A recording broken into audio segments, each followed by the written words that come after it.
A'udzubillahi minasyaitonirrajim. Bismillahirrahmanirrahim. Assalamualaikum warahmatullahi wabarakatuh. Alhamdulillah wa syukurillah wa la ilaha illallah, Allahu akbar. Apa kabar kepada semua sahabat-sahabatku sekalian?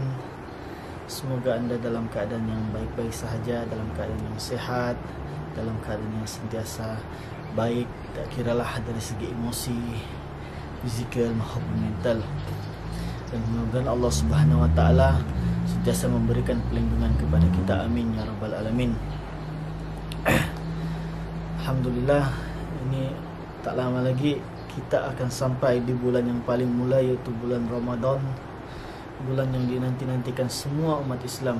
Alhamdulillah, kita masih dipanjangkan umur, diberikan kesehatan yang baik untuk bertemu lagi di bulan Ramadan, yaitu bulan keampunan.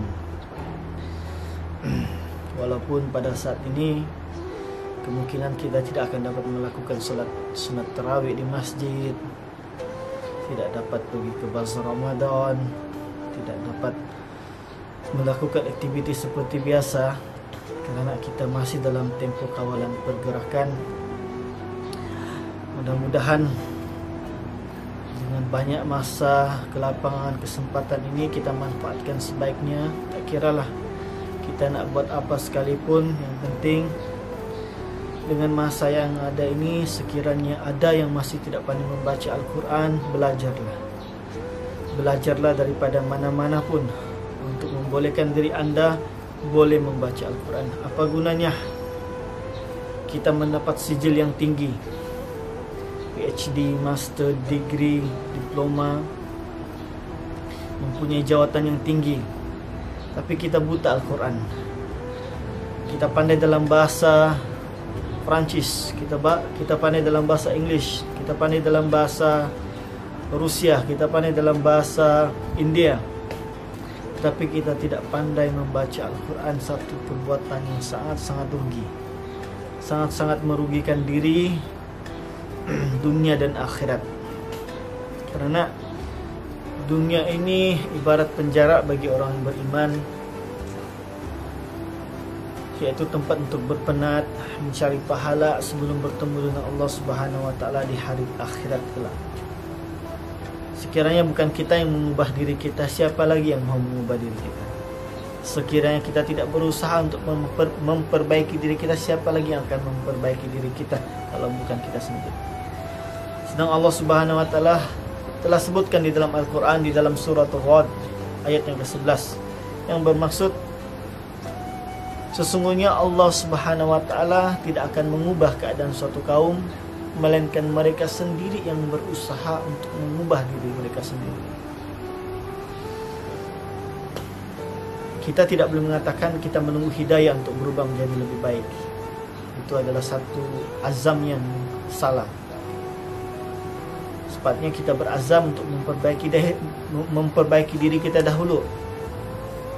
Dan semasa kita menjalani proses untuk memperbaiki diri kita itu, insya-Allah hidayah akan sampai. Bertawakal, berdoa, berusaha, insya-Allah. Hari ini saya ingin kongsikan satu lagi doa. Doa yang pertama yaitu doa memohon perlindungan Allah Subhanahu wa taala. Dan kita sekarang berada dalam situasi yang kehidupan yang tidak normal, sebab kita tidak dapat melakukan aktiviti seperti biasa, kita tidak dapat melakukan pekerjaan seperti biasa, kita tidak dapat belajar seperti biasa, kita tidak dapat pergi ke mana-mana seperti biasa. Ini adalah ujian, dan waktu kita dalam ujian inilah kita kena banyak berdoa kepada Allah Subhanahu wa taala. Doa salah satu yang saya boleh kongsikan disebut di dalam Al-Quran, di dalam surah Al-Qasas, suratul Qasas, ayat yang ke-24, juzuk yang ke-20 dan surah yang ke-28. Doa memohon perlindungan Allah Subhanahu wa taala. A'udzubillahi minasyaitonirrajim. Bismillahirrahmanirrahim. Rabbi inni lima anzalta ilayya min khairin faqir.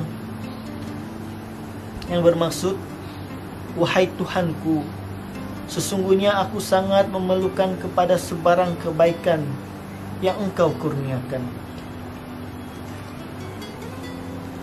Dan doa yang kedua yang saya ingin kongsikan juga berada di dalam surah Al-Qasas, suratul Qasas, ayat yang ke-16, yaitu doa agar mendapat keampunan Allah Subhanahu wa taala. Dalam kita sudah memohon ampun kepada Allah, dalam kita sudah memohon perlindungan Allah Subhanahu wa taala, kita juga mesti memohon keampunan daripada Allah Subhanahu wa taala. Kerana kita adalah manusia yang tidak lari daripada melakukan perbuatan silap dan dosa. Kerana kita bukan manusia yang sempurna, kita manusia yang penuh dengan sifat kekurangan, dan kita akan sentiasa melakukan kesilapan. Tetapi Maha Penyayangnya Allah Subhanahu wa taala itu, Dia Maha penerima taubat hamba-hambanya. Itu kehebatan Allah Subhanahu wa taala. Doa yang kedua ini doa agar mendapat keampunan. A'udzubillahi minasyaitonirrajim. Bismillahirrahmanirrahim. Rabbi inni zalamtu nafsi faghfirli. Yang bermaksud, wahai Tuhanku, sesungguhnya aku telah menzalimi diriku, maka ampunkanlah dosaku. Amin ya rabbal alamin. Mudah-mudahan perkongsian yang saya dapat berikan pada hari ini dapat memberi sedikit manfaat kepada diri saya sendiri dan kepada sahabat-sahabat saya, dan juga kepada yang menonton video ini. Semoga kita mendapat perlindungan Allah Subhanahu wa taala dan mendapat keampunan daripada Allah Subhanahu wa taala. Saya sudahi dengan wabillahi taufiq wa hidayah. Assalamualaikum warahmatullahi wabarakatuh.